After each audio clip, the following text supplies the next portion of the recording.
Ramadan, bulan penuh ampunan, bulan yang penuh keberkahan. Mari tingkatkan iman dan ketakwaan kita untuk mendapatkan pahala berlipat ganda.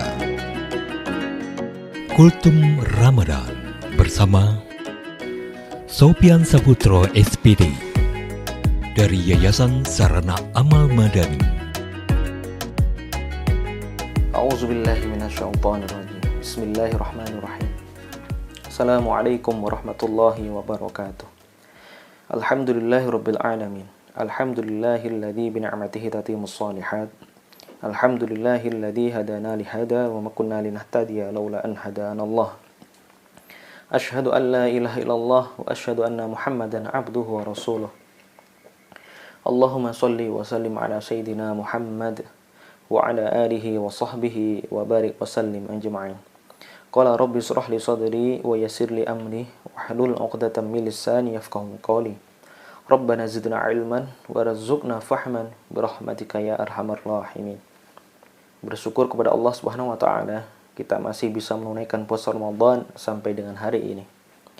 Semoga Allah senantiasa meridhoi seluruh amalan ibadah kita sampai dengan puasa hari ini yang insyaallah menyampaikan materi yang bertema tentang Al-Quran sebagai pedoman dalam kehidupan kita. Allah Ta'ala berfirman dalam Quran surah Al-Baqarah ayat 185 bahwa ketika Quran diturunkan fungsinya adalah huda linnas, yakni pedoman kehidupan bagi seluruh umat manusia. Pada kesempatan kali ini kita akan coba detailkan konsep pedoman ini dalam keterangan para ulama yang memberikan petunjuk kepada kita tentang detail aktualisasi nilai Al-Quran ini dalam praktek kehidupan. Mari kita ambil beberapa bagian untuk jadi contoh aplikasi termudah dalam kehidupan kita. Kita ambil tema pendidikan misalnya.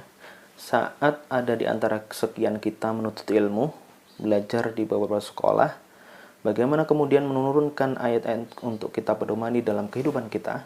Kita ambil contoh misal di dalam Quran surah 96 ayat 1 sampai dengan ayat kelima, bahwa bagaimana seorang pelajar ingin dipermudah oleh Allah Subhanahu wa taala cara belajarnya, maka pesan Al-Quran dalam surah ke-96 adalah Iqra bismi rabbikal ladzi khalaq, khalaqal insana min 'alaq, Iqra wa rabbukal akram, alladzi 'allama bil qalam, 'allamal insana ma lam ya'lam. Iqra bismi rabbikal ladzi khalaq. Maka mulailah membaca dengan meniatkan karena Allah Subhanahu wa taala. Dulu saat ayat ini turun, Nabi diminta oleh Allah membaca Iqra, yakni melalui malaikat Jibril. Kemudian Nabi berkata, "Ma'ana biqari." Saya kesulitan membaca. Saya enggak bisa baca. Tapi ketika ayat kesempurna Jibril mengatakan, "Iqra ya Muhammad." Iqra ya Muhammad. Karena Allah yang telah menciptakanmu, menciptakan kamu saja begitu mudah, apalagi hanya membuat kamu untuk memahami bisa bacaan. Kemudian Al-Quran juga berpesan dalam surah ke-9 ayat 122 dan di dalam Quran surah ke-58 ayat 11, jangan sekedar belajar hanya untuk mendengarkan informasi, hanya untuk menghimpun berbagai maklumat, tapi jadikan setiap pelajaran Anda mesti paham Anda pada setiap objeknya. Lalu kemudian jangan sampai ada terjadi orang yang hanya sekedar pintar, karena Quran tidak menginginkan itu. Jangankan Anda yang beriman pun bisa pintar, tapi Quran menginginkan di balik kepintaran Anda, iman Anda pun semakin meningkat di hadapan Allah Subhanahu wa taala. Menariknya, di antara ulama hadis yang paling hebat mengumpulkan konsep ini adalah Imam Al-Bukhari. Pada pembahasannya telah mengurutkan semua konsep Al-Quran dalam kitabnya yang menyangkut pembahasan tentang metode belajar yang bagus, bagaimana cara menaikkan iman dan menjaganya. Ada juga kemudian pembahasan tentang pemerintahan, dan ada juga pembahasan tentang cara menata rumah tangga. Barangkali Anda para orang tua sudah belasan puluhan tahun jadi bapak ibu bagi anaknya. Pertanyaan kami, sudahkah pernah Anda mengeluarkan konsep jadi orang tua yang baik dalam Quran? Atau barangkali Anda seorang pebisnis. Kenapa Anda tidak mencoba menurunkan ayat-ayat bisnis dalam Quran? Sebagaimana contohnya yakni Abdurrahman ibn Auf, modalnya cuma pakaian dan badannya. Ketika menerapkan Al-Quran, diterjemahkan dengan petunjuk Nabi, maka jadi orang terkaya di muka bumi pada saat itu. Kemudian ada Ali bin Abi Thalib.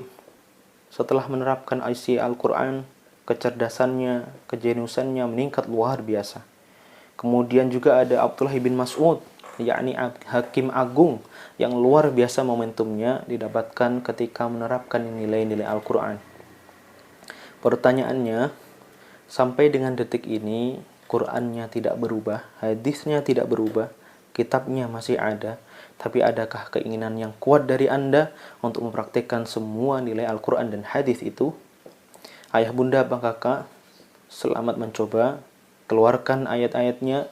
Kita perlu Utsman yang baru, kita perlu Umar yang baru, kita perlu Ali yang baru, kita perlu Abdullah bin Mas'ud yang baru.